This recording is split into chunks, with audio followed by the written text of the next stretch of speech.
चलिए, स्वागत है आप सभी का एक बार फिर से ज्योग्राफी विद राम सर के यूट्यूब चैनल पर। और आज हम देखने जा रहे हैं कि अभी कल जो बीए सेकंड ईयर का रिज़ल्ट जारी हुआ है, बीए सेकंड ईयर के रिज़ल्ट में काफ़ी सारे विद्यार्थियों के फ़ेल लिखा हुआ आ रहा है। तो इन फ़ेल वाले जो विद्यार्थी हैं, ये किसी भी बात की टेंशन ना करें, क्योंकि अभी तक आपके पास साल बचाने का मौका है। अब साल कैसे बचा सकते हैं? अपनी साल बचाने के लिए आप, अब बीए सेकंड ईयर का रिज़ल्ट आ चुका है। बीए सेकंड ईयर के रिज़ल्ट आने के बाद में कुछ दिनों बाद रिवेलेशन के फॉर्म चालू होते हैं। रिवेल का फॉर्म आप भर सकते हैं और रिवेल का फॉर्म भर करके आप अपनी साल बचा सकते हैं। अब रिवेल के फॉर्म से क्या होता है, तो रिवेल का फॉर्म क्या होता है, तो रिवेल का फॉर्म क्या होता है वो मैं आपको बता रहा हूँ।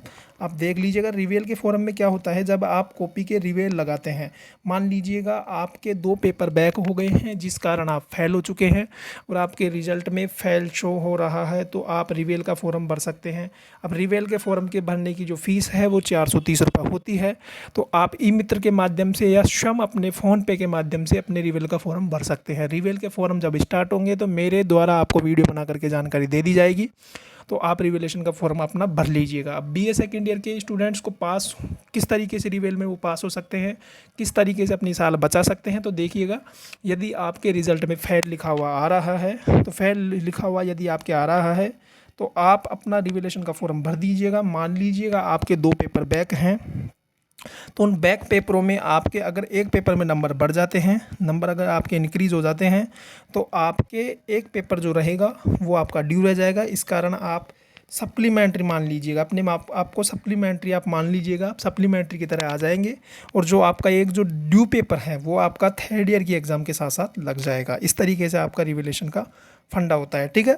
आप फिर से समझिएगा, मान लीजिएगा आपके 2 पेपर बैक हैं, 2 पेपर आपके क्या हैं, बैक हैं। तो बैक पेपर में जब आप रिवेल लगाते हैं तो मान लीजिएगा किसी एक पेपर में आपके नंबर बढ़ जाते हैं, तो आपके अब कितने पेपर बैक हो गए, एक पेपर बैक हो गया।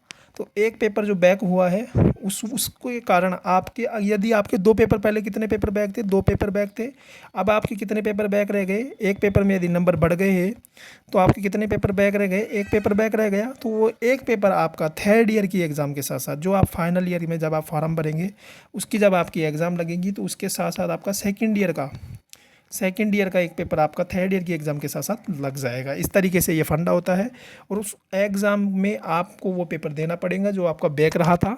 तो इस तरीके से आप थर्ड ईयर के लिए एलिजिबल हो जाओगे यदि आप रिवेलेशन लगा देते हो।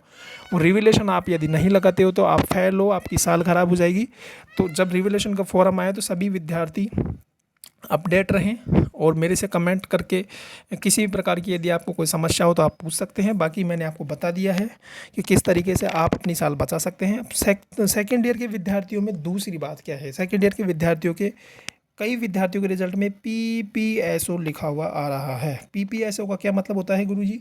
पीपीएसओ का ये मतलब होता है कि आपकी फर्स्ट ईयर में जो आपने पेपर दिए थे वो पेपरों में से आपके कुछ पेपर क्या रह गए हैं, ड्यू रह गए हैं। ड्यू आपके कुछ पेपर रह गए हैं, उस कारण आपके क्या लिखा हुआ आ रहा है, पीपीएसओ लिखा हुआ आ रहा है। उन ड्यू पेपरों के कारण आपके पीपीएसओ लिखा हुआ आता है। तो उन ड्यू पेपरों को आप क्लियर कीजिएगा जिससे आपके पूरे रिजल्ट में पास लिखा हुआ आए, ठीक है। तो ये फंडा होता है और रिवेल का फॉर्म आप भर सकते हैं। अब रिवेल के फॉर्म जब स्टार्ट होंगे तो मैं वीडियो बना करके आपको जानकारी दे दूंगा। और जब तक के लिए मुझे दीजिए इजाज़त, नमस्कार। फिर भी आपको कोई समस्या हो तो मेरे से आप टेलीग्राम के माध्यम से कॉन्टैक्ट कर सकते हैं। और जब तक के लिए मुझे दीजिए इजाज़त, नमस्कार।